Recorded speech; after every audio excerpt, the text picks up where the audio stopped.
जय हिंद दोस्तों, स्वागत करते हैं आपको एक नए वीडियो में। और आज के वीडियो में मैं आपको बताने वाला हूं कि भारतीय रेलवे दिल्ली से चलने वाली एक दो नहीं बल्कि कई ट्रेनों का विस्तार एक साथ करने जा रही है। तो किन किन ट्रेनों का विस्तार आपको और कहां से इस ट्रेन का संचालन भारतीय रेलवे करने वाली है, कब तक इस ट्रेन का विस्तार आपको देखने को मिलेंगे, इस वीडियो के अंदर मैं आपको ट्रेन के बारे में फुल डिटेल जानकारी दूंगा कि किन किन ट्रेनों को भारतीय रेलवे ने विस्तार किए हैं और कब तक ये विस्तार आपको देखने को मिलने वाले हैं। किन लोगों को नई ट्रेन की सौगात भारतीय रेलवे ने दी है, जिससे ये मोस्ट पॉपुलर ट्रेनों की सौगात एकाएक लोगों को मिल चुकी है। साथ में इसी वीडियो के अंदर मैं आपको एक और जानकारी देने वाला हूं कि कल से यानी कि 15 मार्च के दिन से भारतीय रेलवे 25 सालों से चल रही आईसीएफ कोच के साथ जो ट्रेन चल रही थी उसका अब एलएचबी रैक के साथ भारतीय रेलवे संचालन शुरू करने वाली है। तो कौन सी ये ट्रेन होने वाली है, कहां से कहां के लिए इस ट्रेन का संचालन भारतीय रेलवे आईसीएफ कोच के साथ कर रही थी, और साथ में एलएचबी रैक मिलने के बाद इसमें कौन कौन से आपको भारतीय रेलवे प्रोवाइड करने वाली है। सीटों की संख्या भी आपको ज्यादा देखने को मिलेंगे, साथ में कोचों की संख्या भी इस ट्रेन में भारतीय रेलवे बढ़ाने वाली है। तो चलिए इस डिटेल वीडियो को शुरू करते हैं। और वीडियो शुरू करने से पहले अगर आप चैनल पर नए हैं तो चैनल को सब्सक्राइब कर लीजिए और वीडियो अच्छा लगे तो वीडियो को लाइक जरूर कर दीजिएगा। चलिए इस डिटेल वीडियो को शुरू करते हैं। दोस्तों, अगर बात करें भारतीय रेलवे इस साल यानी कि 2024 और 25 की बात करें तो एक दो नहीं बल्कि कई ट्रेनों का विस्तार किया, जो कि आने वाले दिनों में आपको और भी ट्रेनों को भारतीय रेलवे विस्तार करने की योजना बना रही है, जिस पर जो भी नया नोटिफिकेशन रेलवे द्वारा जारी किए जाएंगे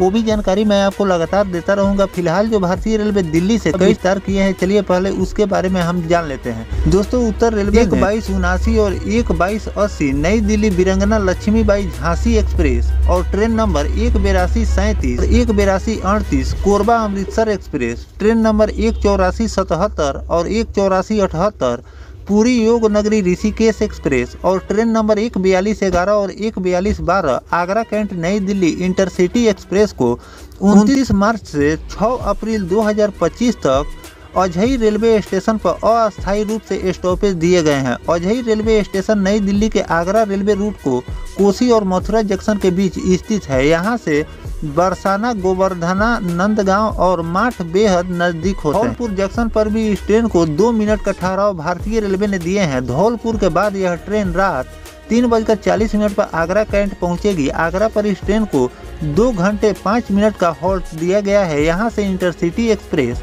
5:45 पर चलेगी और सुबह के 10 बजे नई दिल्ली आपको ले जाकर छोड़ देगी। Train number 14212 Nai Delhi Agra cantt intercity express, यह ट्रेन हर दिन नई दिल्ली से रेलवे स्टेशन से शाम 17:40 पर चलती है और रात में 21:30 पर आगरा जाती है। अब 14 मार्च से लेकर 18 मार्च 2025 के बीच यह ट्रेन आगरा से ग्वालियर तक जाएगी। आगरा कैंट रेलवे स्टेशन पर इस ट्रेन को 5 मिनट का स्टॉपेज दिया गया है। यहाँ से यह ट्रेन 21:35 पर आगे का सफर शुरू करेगी और 22:30 पर धौलपुर पहुँचेगी। धौलपुर के बाद यह सवारी गाड़ी को 3 पर मुरैना पहुँचेगी और 23:45 पर अपने सफर को ग्वालियर जंक्शन पहुँचकर समाप्त करेगी।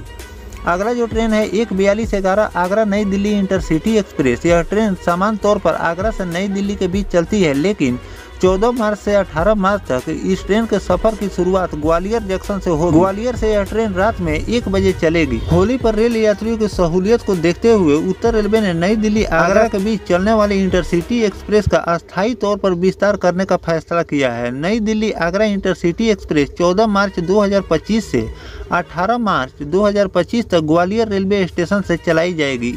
इस दौरान यह ट्रेन को धौलपुर, मुरैना और ग्वालियर रेलवे स्टेशन पर ये ट्रेन रुकेगी। तो दोस्तों, इस रिपोर्ट के आधार पर मैंने आपको पूरी जानकारी दे दी है कि भारतीय रेलवे इस ट्रेन का अस्थायी रूप से इसका विस्तार कर रही है, जो कि आने वाले दिनों में आपको अस्थायी रूप से भी इस ट्रेन का विस्तार देखने को मिल सकते हैं। भारतीय रेलवे पहले अस्थायी रूप से ही विस्तार किसी भी ट्रेन को करती है। जो मोस्ट पॉपुलर ट्रेनें हैं, जहाँ लोगों का सबसे ज्यादा डिमांड रहता है उस ट्रेन के स्टॉपेज को लेकर, तो पहले अस्थायी रूप से उस ट्रेन का विस्तार भारतीय रेलवे करती है। और आगे चलकर अगर लोगों की डिमांड बनी रहती है और लोगों की डिमांड ये भी आती है कि ना इस ट्रेन को आगे भी चलाया जाए और इसे अस्थायी रूप से इसका विस्तार किया जाए तो भारतीय रेलवे उस पर भी विचार करके उस ट्रेन को अस्थायी रूप से इस ट्रेन का विस्तार कर देती है। पहले इस ट्रेन को भारतीय रेलवे ने अस्थायी रूप से विस्तार किए हैं और आने वाले दिनों में आपको अस्थायी रूप से भी विस्तार देखने को मिल सकते हैं। फिलहाल होली के मौके को देखते हुए भारतीय रेलवे ने एक कदम उठाए हैं, लेकिन इस पर आगे भी निर्णय भारतीय रेलवे ले सकती है कि नियमित रूप से अस्थायी विस्तार रेलवे करने वाली है या फिर अस्थायी रूप से ही इसका विस्तार आगे चलकर इसे भारतीय रेलवे पुनः इसका परिचालन जैसे पहले हो रहा था उसी तरह इस ट्रेन का भी भारतीय रेलवे कर सकती है। तो दोस्तों, जो भारतीय रेलवे इस ट्रेन को अस्थायी रूप से विस्तार इस रूट पर की है, तो इस पर आपकी क्या राय है कमेंट सेक्शन में जरूर बताइएगा कि इसे अस्थायी रूप से विस्तार रेलवे को करनी चाहिए या फिर अस्थायी रूप से इस ट्रेन का विस्तार करनी चाहिए। अब दोस्तों चलिए बात कर लेते हैं कि कल यानी कि 15 मार्च के दिन से नए LHB रैक के साथ ट्रेन का संचालन भारतीय रेलवे करने वाली है, जो कि 25 सालों से ICF रैक यानी कि पुराने ICF रैक के साथ इस ट्रेन का संचालन भारतीय रेलवे कर रही है। दोस्तों, भागलपुर दानापुर इंटरसिटी को 15 मार्च से LHB कोच जोड़कर चलाए जाएंगे। इसके साथ ही इस ट्रेन में सीटों की संख्या बढ़ जाएगी, इससे यात्रियों की सहूलियत होगी। LHB रैक भागलपुर को उपलब्ध करा दी गई है। जंक्शन से चलने और इसके रास्ते चलने वाली एक्सप्रेस ट्रेनों से ICF कोच फैक्ट्री की मियाद 26 साल पूरी हो चुकी है। कोच से ट्रेन परिचालन से दुर्घटना की आशंका बनी रहती थी। इस ट्रेन की ICF कोच लगभग एक्सपायर के कगार पर पहुंच चुकी थी, इसीलिए इस ट्रेन को LHB कोच भारतीय रेलवे दे रही है। LHB कोच जोड़ने से स्लीपर AC के हर एक बोगी में 6 से लेकर 8 सीटें बढ़ जाती है। बर्थों की संख्या बढ़ने से साहिबगंज भागलपुर जमालपुर किऊल रेलखंड यात्रियों को सहूलियत होगी। LHB रैक जोड़ने से ट्रेन की हर एक स्लीपर कोच में 72 से बढ़कर 80, AC 2 टियर में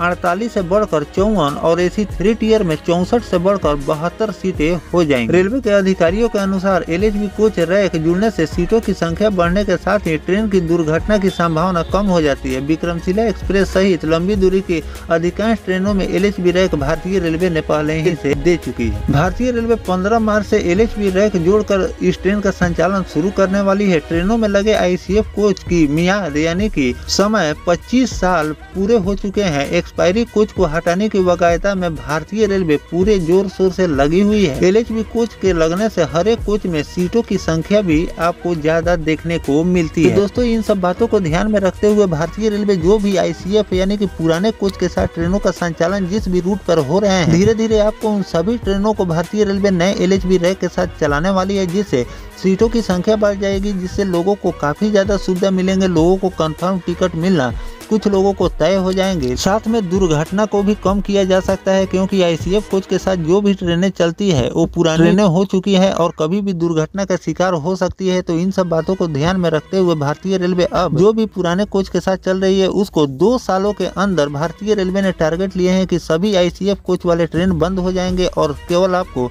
LHB रैक के साथ ही सभी ट्रेनों का संचालन देखने को मिलने वाला है। तो दोस्तों, जो भारतीय रेलवे इस ट्रेन को नए LHB कोच 15 मार्च के दिन से देने वाली है, इस पर आपकी क्या राय है कमेंट सेक्शन में जरूर बताइएगा। और किन किन ट्रेनों को भारतीय रेलवे को LHB रैक के साथ चलानी चाहिए ये भी कमेंट करके जरूर लिखिए। और किसी ट्रेन को अगर भारतीय रेलवे LHB रैक के साथ संचालित करने की अगर नोटिफिकेशन जारी करेगी तो वो भी जानकारी मैं आपको लगातार देता रहूंगा। फिलहाल दोस्तों, ये दोनों जानकारी आपको कैसा लगा कमेंट सेक्शन में जरूर लिखिएगा। मिलते हैं किसी नेक्स्ट टॉपिक कोई नई जानकारी के, तब तक अपने भाई को दीजिए इजाजत। जय हिंद, जय भारत, वंदे मातरम।